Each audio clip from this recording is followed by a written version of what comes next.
At StartupHakk, we'd love to train software developers and build custom software solutions. So I do a lot of work as a fractional CTO. With over a decade of executive leadership and a solid 25 years in software development, I've mastered the art of transforming technology teams and products. So Cisco, a giant in the tech world, is making headlines again, but this time for all the wrong reasons. The company has announced a massive layoff and the industry is feeling the shockwaves. With over 4,000 jobs on the chopping block, it's clear that it's the biggest event, as the biggest players aren't immune to the challenges of a rapidly changing tech landscape. Cisco, much like Intel in recent years, is struggling to keep pace with innovation. It's a tough pill to swallow seeing a company that once dominated the network space now fighting to stay relevant.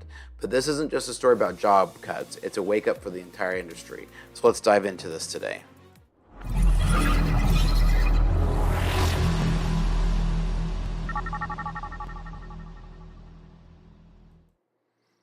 All right, let's jump into this today, and we're going to start off here with sharing my screen. All right, so make this a little bit bigger for you here. So Cisco reported its third straight quarter of declining revenue, and I think that's really the underlying story here, right? Is declining revenue, third straight quarter of this. Cisco I haven't heard anything relevant from Cisco in a long time. I haven't heard any real innovation coming out of Cisco, and I can't even remember how long. But it's wrapping up its first full year of drop since 2020. Company said it's cutting 7% of its global workforce, right? So a huge amount over the world. Earnings and revenue topped analysis estimates. Prior to Wednesday's close, the stock was down 10%, and so this is a little bit older of an article. 10% this year, while the Nasdaq was about 15. Let's take a look at their stock. Let's take a look at their stock since. Now, of course, as in always these bizarre worlds, right? They actually announced this. They announced their layoffs. I think it was last Thursday or Friday. But as as the market would have it, they announced layoffs, and what does their stock do? It actually goes up. And this is kind of the unfortunate part that we're seeing in this new modern world, is that we're seeing a lot of C-level suite folks who are getting rewarded because they're paid all entirely off of stock compensation, right? So stock compensation is entirely how these C-levels get paid. And unfortunately, the more they push the bottom line, the more the stock performs well, which then unfortunately incentivize them. But I think this is short term. I think these are short-term gains. I think this will bite them in the butt long-term if they're not investing in R&D. We've seen a lot of great companies and a lot of great leaders teach that if you're not investing into R&D, you're going to lose over time. And so even though the stock may have, done a little bit of an up, right? I think we saw the dip in the month because of their bad earnings. Everybody knew it was going to happen. And we saw the bad earnings, hit, and then we saw them do the layoffs, and everybody liked that. Now, year to date, they've had a rough year that really has been stagnant. 1% isn't a crazy drop, but, over a 5-year, they've, gone up only 7%, which is pretty low for a 5-year revenue run. So overall, I think we're seeing a lot of this effect. But here's the big problem about this. What's happening at Cisco is a prime example of what can go wrong when a company is losing its innovative edge. They've been the go-to for networking solutions for decades, but the tech world doesn't wait for anybody. With AI, cloud computing, cybersecurity evolving at a breakneck pace, companies like Cisco can't afford to rest on their laurels, and I think that's what they're doing. I think they're creating a short-term, win on the stock to get those couple of points for the long-term gain here of not investing in R&D. Their inability to pivot and innovate has put them on a path that feels eerily similar to Intel's recent struggles. If you don't evolve, you risk becoming obsolete, and that's exactly what we're seeing in Cisco. Now let's talk about the human side of this, because with every layoff, there's thousands of people suddenly facing an uncertain future. Cisco's layoffs aren't just numbers in the spreadsheet, those are real people with real families. And that's the problem, is there's no loyalty on either side of the fence anymore. And, as a developer, these kind of moves by these large corporations make you feel like you really got to watch out for number one, because the company's watching out for their number one, which is their bottom line. And I get that it's all business, but this situation underscores the importance of making sure that you as a developer stay up to date on your skills so that you can so that if this happens to you, you can adapt quickly. Now, Cisco's layoffs aren't happening in a vacuum. They're sending ripples into the industry. So when a giant like Cisco stumbles, it affects partners, suppliers, and even competitors. Companies that have built their infrastructure around Cisco products are now questioning whether they need to diversify their dependence, because a layoff like this creates opportunities for smaller, more agile companies to step in and fill the gaps. So this is how market dynamics shift. One company's fall can be another's rise. It's a reminder that in tech, staying ahead means constantly innovating and adapting, or else risk being left behind. Now, Cisco's current predicament, to me, sounds a lot like a stark reminder of the path that Intel walked in recent years. Both companies were once the pinnacle of their respective markets, yet both have struggled to keep up with the pace of innovation. Intel, too, has faced significant challenges, particularly in the face of rising competition from companies like AMD and the shifting demand of the tech industry. So the parallels are really hard to ignore, and it's almost like we're watching a rerun of the show we've watched before, with a tech giant where a tech giant falls because they didn't see the next big thing coming. Developers, take note. This is why we're trying to stay ahead of the curve. So make sure that you're learning a lot. Here at StartupHakk, we'd love to train software developers, so make sure you go back and check out all of our videos. We have over 500 videos with free coding samples, absolutely entirely free. Links are in the descriptions of the videos.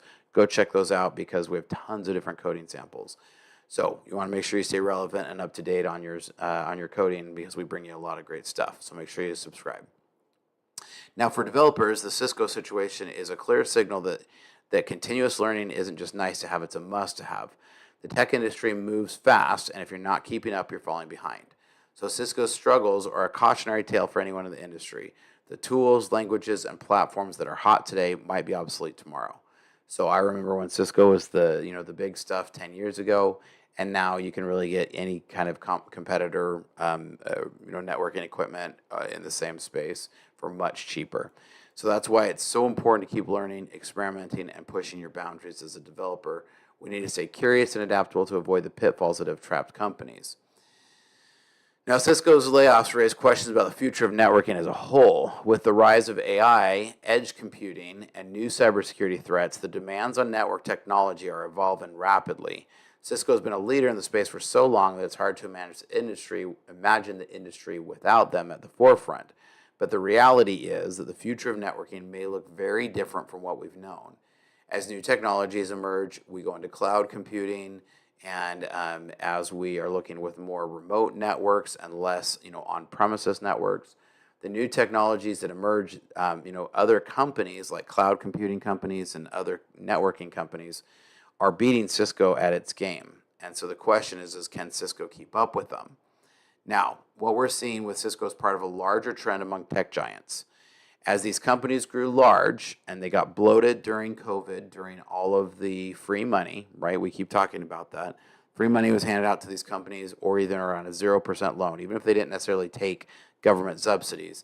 Loans and money was cheap during COVID and directly after. And that's why we saw this huge mad rush to grab developers, to grab technology, to grab infrastructure.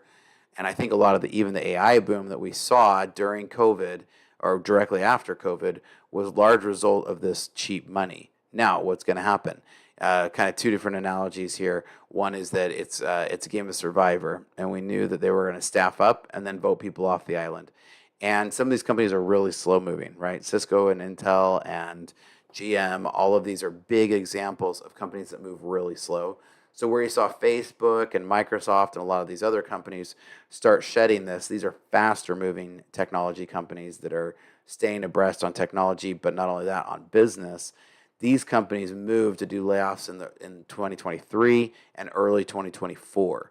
Now you see these slower moving companies like Intel, GM, Cisco, and a lot of these that are really slow. They just red tape, everything, and they're not getting to these layoffs until 18 months later. So I actually think this is really all part of the same story. A year of efficiency, you heard, loud and clear from Mark Zuckerberg in 2023. I think you're just now seeing that on these cases with Cisco. So with Cisco, with Intel, with GM, with a lot of these Intuit, with a lot of these slower moving companies. So that's kind of my take on what these are. When you start seeing something that looks like a 7 to 10% these are what all of these companies have been shedding. They've been shedding, a 7 to 10% layoff over these times. So the challenge that Cisco is facing should serve as a warning to other big players in the industry. No one is immune to the force of change, and the bigger you are, the harder it can be to pivot. This is why fostering a culture of innovation is really critical, no matter the size of your company. Now, here at StartupHakk, we'd love to train software developers, so make sure you're taking advantage of all the free videos that we give out there, because we have hundreds of free coding samples, and you should definitely be going and downloading those and watching those videos. So what's the takeaway for developers in all of this? It's really simple. Keep learning, keep innovating, and never get too comfortable. The tech industry is filled with examples of companies that once seemed invincible, but fell because they couldn't or wouldn't adapt. Cisco is just the latest in a long line of cautionary tales. Most recently, in the last month, we've seen this with Intel, with GM, with others. So as developers, we have the power to shape the future of technology, but that means we can't afford to stop pushing the boundaries. Stay curious, stay adaptable, and always be pushing for the next big thing in the industry. So, this tech giant, Cisco, was once a leader in networking, and now they're struggling to keep up with the pace of innovation. I haven't heard anything about AI from Cisco, and if you don't think that AI is going to be used in detecting network intrusions and those kind of things, then they've totally missed the boat, and I haven't heard any of these kind of releases from Cisco. So we've discussed the parallels with Intel and some of the other impacts on the workforce and what this can mean for you. As always, one of the best compliments you can give me is to throw a comment down in the comment section down below. I love to hear your guys' thoughts. Love having great, healthy discussions. So what are your thoughts? Do you guys agree? Do you disagree? Make sure you leave me a comment, because here at StartupHakk, we love to train software developers in our coding bootcamp, and we love to build custom software solutions for folks. We're going to be kicking off a whole bunch of new coding series here soon, and we have a big announcement coming later this week. So make sure you reach out. We'd love to help. Hit the links down below if we can help with your company to build some custom software solution, or if you're interested in one of our coding boot camps. And otherwise, we will catch you guys next time. Make sure you like and subscribe to the channel, because we bring you lots of great tutorials and tips that every developer should know. See you next time.